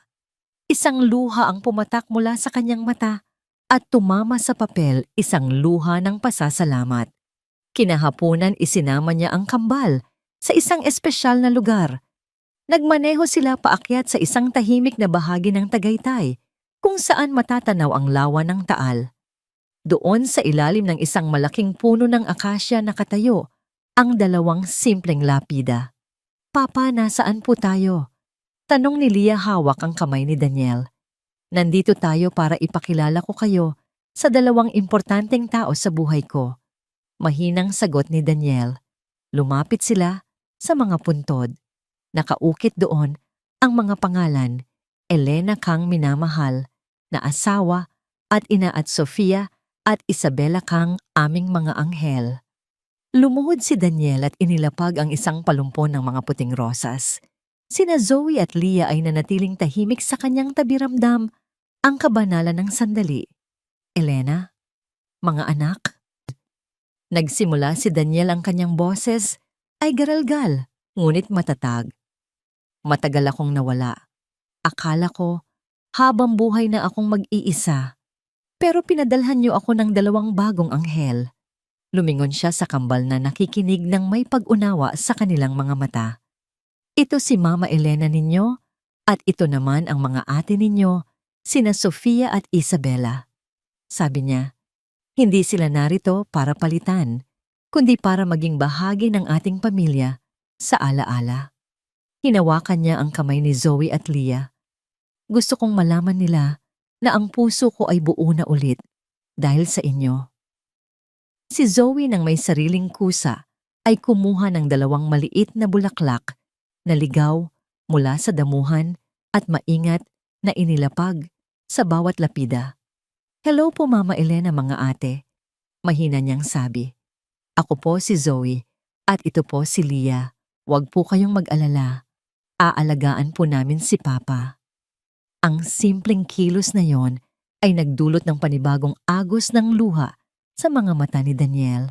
Ngunit sa pagkakataong ito, kasama niyang umiyak si Catherine na tahimik na sumunod sa kanila at nakamasid mula sa malayo. Ang sandaling iyon ay hindi tungkol sa pagluluksa, kundi sa pagtanggap, isang pagbubuklod ng nakaraan kasalukuyan at hinaharap. Pag-uwi nila sa bahay, isang maliit na selebrasyon ang naghihintay. Nagluto sila ng kanilang paboritong spaghetti at nagkaroon ng isang cake na may nakasulat na, "Congratulations Pamilyang Kang." Si Catherine at James ay naroon din, ang 2 taong naging sandigan nila sa pinakamadilim na panahon. Ang dating malawak at tahimik na dining hall ay ngayon ay puno ng tawanan. Ang mga kwentuhan ay hindi na tungkol sa sakit, kundi tungkol sa mga pangarap. "Papa, totoo po ba? Pwede na kaming mag-aral?" Masayang tanong ni Leah. "Oo naman," nakangiting sagot ni Daniel. "Sa susunod na pasukan, ihahatid ko kayo sa eskwelahan araw-araw." "Gusto ko pong maging doktora," sabi ni Zoe, "para gamutin ko ang mga batang may sakit." "At ako naman po," sabi ni Leah, "gusto ko pong maging chef para palagi kitang ipagluluto, Papa." Natawa si Daniel, isang tawang malaya at taos-puso. "Kahit anong gusto ninyong maging, susuportahan ko kayo." Nang gabing iyon, matapos ang selebrasyon, dinala ni Daniel ang kambal sa kanilang silid. Inayos niya ang kanilang mga kumot at hinalikan sila sa noo. "Matulog na kayo mga anak ko," sabi niya. "Good night, Papa," sabay nilang sagot. "We love you." "I love you both more than anything in this world," sagot ni Daniel. Isinara niya ng bahagya ang pinto at bumalik sa sala. Tumayo siya sa harap ng malaking bintana kung saan nagsimula ang lahat. Tumingin siya sa labas sa hardin. Doon nakatayo pa rin ang maliit na bahay-bahayan ng aso, hindi na bilang isang simbolo ng kalungkutan, kundi bilang isang paalala ng isang milagro. Isang paalala na kahit sa pinakamadilim at pinakamalamig na gabi, maaaring matagpuan ang pag-asa sa pinakahindi inaasahang lugar.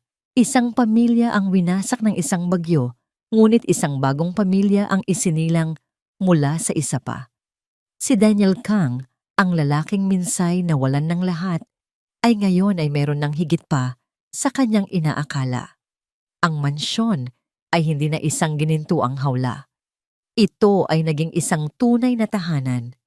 At sa ilalim ng mapayapang kalangitan na puno ng mga bituin, alam ni Daniel na ito ay hindi ang katapusan ng kanilang kwento. Sa katunayan, ito ay simula pa lamang. Ang simula ng isang magandang bukas para sa pamilyang Kang. Lumipas ang ilang buwan na puno ng kapayapaan.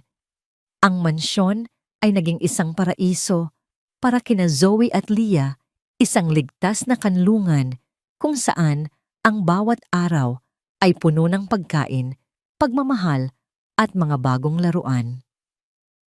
Sa ilalim ng mapagkalingang pag-aalaga ni Daniel, ang dating takot sa kanilang mga mata ay napalitan ng kislap ng kagalakan. Ang kanilang mga pisngi ay naging mas mabilog, at ang kanilang mga tawa ay naging mas madalas at mas malakas. Para kay Daniel, ang bawat ngiti nila ay isang patunay na nagtagumpay siya. Ngunit ang mga sugat na hindi nakikita ay mas mabagal maghilom. Dumating ang araw na pinakahihintay at kinatatakutan din nila, ang unang araw ng pasukan. Suot ang kanilang mga bagong uniforme at dala-dala ang mga bag na may nakasulat na kanilang mga bagong pangalan, Zoe Kang at Leah Kang. Ang kambal ay sabay na humarap sa isang bagong mundo. Si Leah, na laging mas mahiyain, ay nakakapit ng mahigpit sa kamay ni Daniel habang papasok sila sa gate ng eskwelahan. Ngunit si Zoe, ang laging matapang, ay tila handa. Ang kanyang mga mata ay alerto, sinusuri ang bawat sulok ng palaruan, ang bawat batang tumatakbo.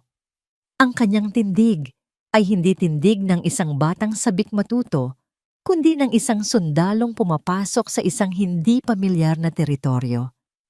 Maging mabait kayo, okay? Sabi ni Daniel, lumuhod para maging kapantay nila. At tandaan, babalikan ko kayo mamayang hapon. Palagi. Hinalikan niya sila sa noo bago sila ihatid sa kanilang classroom. Ang unang linggo ay lumipas ng maayos. Ang mga kwento nila pag-uwi ay tungkol sa mga bagong Crayola, mga kantang natutunan at ang mabait nilang guro. Nagsimulang maniwala si Daniel na marahil ang pagmamahal ay sapat na para burahin ang lahat ng bakas ng nakaraan.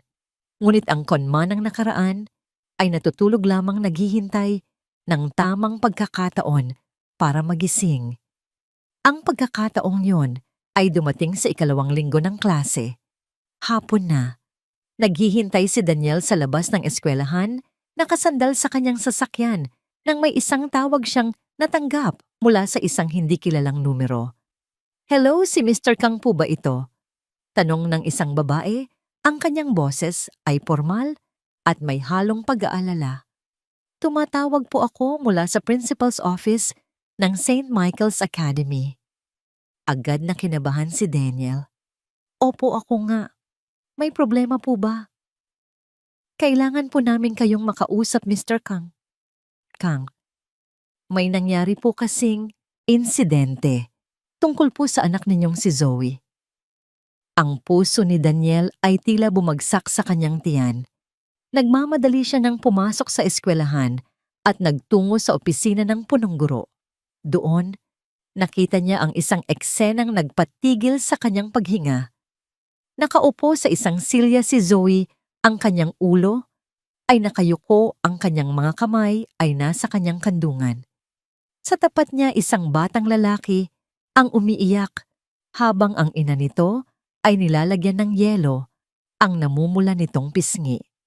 Ang guro at ang punong guro ay nakatayo sa gilid, ang kanilang mga muka ay puno ng pag-aalala. "Mr. Kang," sabi ng punong guro, isang babaeng may edad na, "salamat sa mabilis ninyong pagdating." "Anong nangyari?" Tanong ni Daniel, ang kanyang mga mata ay hindi maalis kay Zoe.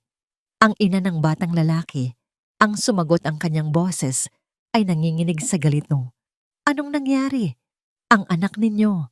Sinampal niya ang anak ko. Tingnan ninyo ang ginawa niya."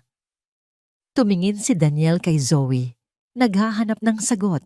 Ngunit hindi tumitingin si Zoe. Nakatitig lang siya sa sahig, ang kanyang maliit na katawan ay naninigas. Ipinaliwanag ng guro ang nangyari. Oras ng recess. Naglalaro raw ang mga bata nang biglang agawin ng batang lalaki si Leo ang lapis ni Leah. Isang simpleng pag-aaway ng mga bata. Ngunit ang reaksyon ni Zoe ay hindi simple. Nang makita ni Zoe na umiiyak ang kanyang kapatid dahil sa inagaw na lapis, hindi siya nagsalita.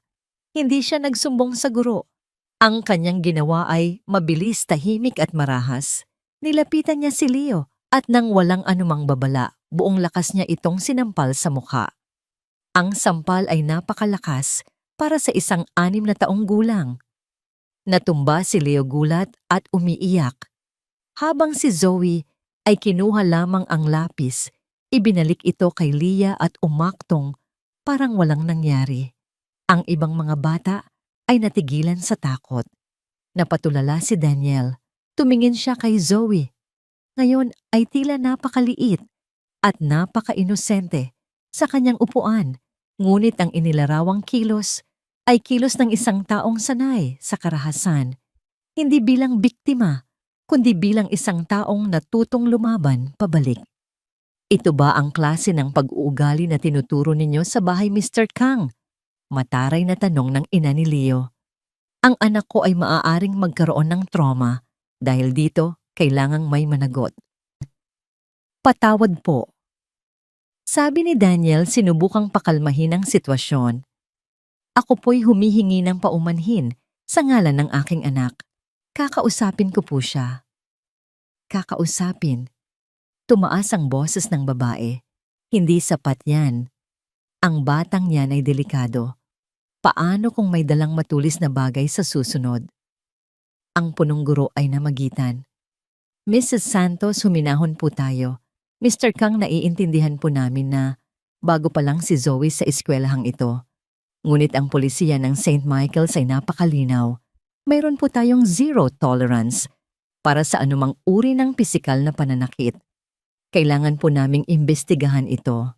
Sa ngayon, mas makabubuti kung iuuwi niyo muna si Zoe. Ang mga salita ay magalang, ngunit ang mensahe ay malinaw. Si Zoe ay sinuspinde. Habang naglalakad sila palabas ng eskwelahan, hawak ni Daniel ang kamay ni Zoe. Ang kamay na yon na dati di po nagbibigay sa kanya ng kasiyahan, ay ngayon ay tila kamay ng isang estranghero. Si Leah ay sumunod sa kanila. Ang kanyang mga mata ay puno ng pag-aalala para sa kanyang kapatid. Sa loob ng sasakyan, ang katahimikan ay nakabibingi. Sinubukan ni Daniel na magsalita, ngunit hindi niya alam kung saan magsisimula. Ang galit, pagkadismaya, at pagkalito ay naghahalo sa kanyang dibdib. Nang makarating sila sa bahay, dinala niya si Zoe sa sala. Umupo siya sa tapat nito. Zoe! Panimula niya sinisikap na panatilihing kalmado ang kanyang boses. Bakit mo ginawa yon? Bakit mo sinampal si Leo? Hindi sumagot si Zoe. Ang kanyang mga mata ay nanatiling nakatutok sa sahig. Ang kanyang mga labi ay mahigpit na nakatikom. Anak, kausapin mo ako. Pakiusap ni Daniel. Hindi ako magagalit. Gusto ko lang maintindihan. Katahimikan pa rin. Ang pader na ibinaba ni Zoe sa loob ng maraming buwan ay muling itinaas, mas mataas at mas matibay kaysa dati. Ang pagpipigil ni Daniel ay nagsimulang mapunit. Zoe, hindi mo maaring saktan ng ibang tao, mali yun. Hindi ba't yun mismo ang dahilan kung bakit tayo lumaban? Dahil sinasaktan kayo, tapos gagawin mo rin sa iba. Sa wakas, itinaas ni Zoe ang kanyang ulo. Ngunit ang kanyang mga mata ay hindi nagpapakita ng pagsisisi. Ang mga ito'y puno ng isang malamig at matigas na determinasyon. Kinuha niya ang lapis ni Leah. Sabi niya sa isang matatag na tinig na hindi akma sa kanyang edad. Umiyak si Leah. Walang dapat magpaiyak kay Leah. Pero maaari mo namang sabihin sa guro, giit ni Daniel. Para ano? Sagot ni Zoe at ang kanyang mga salita ay tumusok sa puso ni Daniel. Walang tumutulong sa mga nagsusumbong. Ang mga mahihina ang laging sinasaktan. Kaya kailangan mong maging malakas. Kailangan mong unang manakit. Natigilan si Daniel. Ang kanyang naririnig ay hindi ang luhika ng isang bata. Ito ang brutal na batas ng kalye na natutunan ng isang 6 na taong gulang para mabuhay. Ang kanyang paraan ng pagprotekta kay Leah ay hindi nagbago. Ang nagbago lang ay ang lugar. Sa bahay ni Eric at Karen, ang pagiging agresibo ay isang paraan para maiwasan ang palo. Sa paaralan ito ay naging isang krimen. Naramdaman ni Daniel ang isang alon ng kawalan ng pag-asa. Paano niya ituturo ang tama at mali sa isang batang ang konsepto ng tama at mali ay binaluktot ng matinding trauma? Ang pag-ibig, pagkain at ligtas na tahanan, lahat ng iyon ay panlabas lamang. Ngunit sa loob ng isipan ni Zoe, ang digmaan ay hindi pa tapos. Ang konma ng nakaraan ay hindi lamang isang anino. Ito ay isang buhay na halimaw sa loob ng kanyang anak. At sa unang pagkakataon, naramdaman ni Daniel na hindi niya alam kung paano ito lalabanan. Ang tagumpay sa korte ay tila isang malayong alaala. Ang tunay na laban para sa kaluluwa ng kanyang anak ay ngayon pa lang nagsisimula. Ang mga sumunod na araw ay puno ng tensyon. Si Zoe ay hindi na pumapasok sa eskwela at ang dating masayang mansyon ay binalot ng isang mabigat na katahimikan. Siya ay madalas na nag-iisa sa kanyang silid, habang si Leah naman ay laging nakabuntot kay Daniel. Ang kanyang mga mata ay puno ng pag-aalala para sa kapatid na hindi na niya makausap. Si Daniel ay nasa isang estado ng pagkabalisa. Ang bawat pagtatangka niyang kausapin si Zoe ay nauuwi sa isang pader ng katahimikan. Ang kanyang anak, na minsang iniligtas niya mula sa isang pisikal na kulungan, ay ngayon ay bilanggo ng sarili nitong isipan. Ang pakiramdam ng kawalan ng magawa ay unti-unting kumakain sa kanyang pagkatao. Isang gabi, habang nakaupo siya sa kanyang opisina, pilit na nagtatrabaho, ngunit walang pumapasok sa kanyang isip, tumawag si Catherine.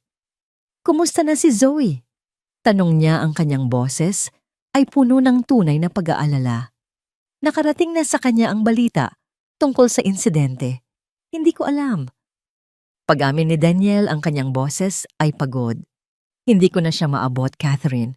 Itinayo ko ang bahay na ito para maging ligtas sila, pero paano ko sila ililigtas mula sa sarili nilang mga alaala?" Natahimik si Catherine sa kabilang linya. "Daniel," sabi niya pagkaraan ng ilang sandali, "noong namatay si ate, akala ko sapat na ang galit para mabuhay. Pero hindi. May mga laban na hindi natin kayang ipanalo mag-isa. May mga sugat na hindi kayang gamutin ng pagmamahal lang." "Anong ibig mong sabihin?" "Ang pagmamahal mo ang nagligtas sa kanila. Ngayon kailangan nila ng isang taong tutulong sa kanila na iligtas ang kanilang mga sarili," sabi ni Catherine. "May kilala akong child psychologist. Isa siya sa pinakamagaling. Hindi ito tanda ng kahinaan, Daniel. Ito ay tanda ng pagiging isang tunay na ama, ang pag-amin na hindi mo alam ang lahat, ngunit handa kang hanapin ang tulong na kailangan ng iyong anak." Ang mga salita ni Catherine ay tumama kay Daniel na parang isang sinag ng liwanag sa gitna ng kadiliman. Tama siya. Ang kanyang kayamanan at kapangyarihan ay walang silbi dito. Ang kailangan niya ay pagpapakumbaba at pag-unawa. Kinabukasan, kinausap ni Daniel si Zoe. Hindi na niya ito sinubukan pang sermonan. Umupo lang siya sa tabi nito sa kama. "Zoe," mahinahon niyang sabi, "alam kong may laban na nangyayari sa loob mo at gusto kong malaman mo na hindi mo kailangang labanan yan ng mag-isa. Hindi ako magagalit. Hindi kita iiwan. Nandito lang ako." Itinuro niya ang kanyang dibdib. "Dito sa loob, nasasaktan din ako. Dahil kapag nasasaktan ka, nasasaktan din si Papa. Gusto kong tulungan kang alisin ang sakit na yan. May kakausapin tayo, isang taong matutulungan tayong maintindihan ng lahat." Sa unang pagkakataon, nakita ni Daniel ang pag-atubili sa mga mata ni Zoe. Hindi ito pagsang-ayon, ngunit hindi rin ito pagtanggi. Ito ay isang maliit na siwang, isang maliit na pag-asa. Ang mga sesyon kasama ang psychologist si Dr. Reyes ay hindi naging madali. Noong una, si Zoe ay tahimik pa rin, ngunit si Dr. Reyes ay matiyaga. Ginamit niya ang pagguhit at paglalaro para unti-unting buksan ang isipan ni Zoe. Habang nagpapatuloy ang therapy ni Zoe, si Daniel ay may sariling therapy din. Natutunan niya mula kay Dr. Reyes na ang trauma ni Zoe ay nag-ugat sa pakiramdam ng kawalan ng kapangyarihan. Noong sila'y inaabuso, siya ang itinalagang tagapagtanggol ng kanyang kapatid. Ang pagsampal kay Leo ay hindi isang simpleng kilos ng galit. Ito ay isang desperadong pagtatangka na bawiin ang kontrol na matagal nang ipinagkait sa kanya. Isang gabi, ilang linggo matapos magsimula ang therapy, pumasok si Daniel sa silid ni Zoe para magpaalam ng good night. Nakita niya itong nakaupo sa sahig sa harap ng isang malaking papel. Gumuguhit ito. "Ano yan?" tanong ni Daniel. Ipinakita ni Zoe ang kanyang ginuhit. Sa kaliwang bahagi ng papel, may isang malaking at madilim na anino na may galit na mga mata, nakatayo sa ibabaw ng dalawang maliliit na figura. Sa kanang bahagi, may 3 figura na magkakahawak kamay sa ilalim ng isang maliwanag na araw. Ang isa sa mga maliliit na figura siya ay may hawak na pambura at unti-unti niyang binubura ang malaking anino. Sabi po ni Dr. Reyes, "Somo." Bulong ni Zoe, Ang mga masasamang alaala ay parang guhit ng lapis. Hindi po sila basta-basta nawawala, pero pwede daw po silang burahin ng dahan-dahan hanggang sa hindi na sila masyadong madilim. Napaupo si Daniel sa sahig sa tabi niya, ang kanyang puso ay tila lumalaki sa loob ng kanyang dibdib. At kaya mo bang gawin yon? Tumango si Zoe. Pagkatapos ay tumingin siya kay Daniel, ang kanyang mga mata ay seryoso ngunit sa wakas, payapa na. Pero sabi niya po, kailangan ko raw po ng tulong para magbura. Sabi ni Zoe, hindi ko po kaya mag-isa. Hinding-hindi ka mag-iisa. Mabilis na sagot ni Daniel, hinawakan ng kamay ng kanyang anak. Magkasama tayong magbubura. Sa sandaling iyon, naintindihan ni Daniel ang tunay na kahulugan ng pagiging isang ama. Hindi ito tungkol sa pagliligtas, hindi ito tungkol sa pagbibigay ng isang perpektong buhay. Ito ay tungkol sa pag-upo sa sahig sa gitna ng kadiliman, hawak ang kamay ng iyong anak at pagsasabing, nandito ako, hindi kita bibitawan. Makalipas ang ilang linggo, bumalik sila sa eskwelahan. Ngunit sa pagkakataong ito, iba na ang sitwasyon. Nakipag-usap si Daniel at si Dr. Reyes sa punong guro. Ipinaliwanag nila nang hindi masyadong nagdedetalye ang pinagdaanan ni Zoe. Bumuo sila ng isang plano para tulungan siyang makabalik. Si Zoe sa tulong ni Dr. Reyes ay nagsulat ng isang maikling liham ng paghingi ng tawad kay Leo na buong puso namang tinanggap nito at ng ina nito matapos maunawaan ang sitwasyon. Ang pagbabalik ay hindi naging perpekto. May mga araw na si Zoe ay tahimik at lumalayo. May mga araw na kailangan niyang kausapin si Dr. Reyes. Ngunit sa bawat araw na lumilipas ang anino, ay unti-unting nabubura. Natutunan niyang gamitin ang kanyang mga salita sa halip na ang kanyang mga kamay. Natutunan niyang ang pagiging matapang ay hindi nangangahulugang hindi ka humihingi ng tulong. Isang hapon, ilang buwan. Pagkatapos ng insidente, sinundo ni Daniel ang kambal mula sa eskwelahan. Habang papalapit sila sa sasakyan, nakita nilang may isang batang babae na nadapa at umiyak. Agad na tumakbo palapit ang dalawang bata. Inasahan ni Daniel na si Leah ang laging malambing ang tutulong. Ngunit nagulat siya sa kanyang nakita. Si Leah ang tumulong sa bata na tumayo. Ngunit si Zoe ang lumuhod sa harap nito, tiningnan ito sa mata at sinabing, okay lang yan. Huwag kang umiyak. Ang sugat kapag nilagyan ng gamot gumagaling din. Napangiti si Daniel. Ang kanyang anak na minsay ginagamot ang sariling sugat sa pamamagitan ng pananakit ay ngayon ay nagtuturo na kung paano maghilom. Nang gabing iyon, habang magkakatabing nakaupo sa sofa, ang tatlo nagbabasa ng isang libro, sumandal si Zoe sa balikat ni Daniel. Papa, sabi niya. Masaya na po ako dito. Bulong niya. Hinaplos ni Daniel ang kanyang buhok. Masaya rin ako, anak. Masayang masaya ako. Tumingin siya sa dalawang anghel na ipinagkatiwala sa kanya ng tadhana. Ang paglalakbay nila ay hindi pa tapos. Marahil ay hindi ito matatapos. Ang paghilom ay isang habambuhay na proseso. Ngunit hindi na ito mahalaga dahil sa wakas nahanap na nila ang kanilang tahanan. Hindi sa malaking mansyon, hindi sa mga mamahaling bagay, kundi sa yakap ng isa't isa. Ang liwanag na kanilang hinahanap ay hindi nagmula sa labas.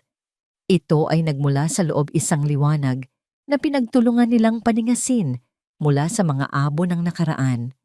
At sa tahimik na gabi sa Tagaytay, sa ilalim ng libu-libong bituin ang pamilyang Kang, ay tuluyan ng naging buo, hindi perpekto, ngunit tunay.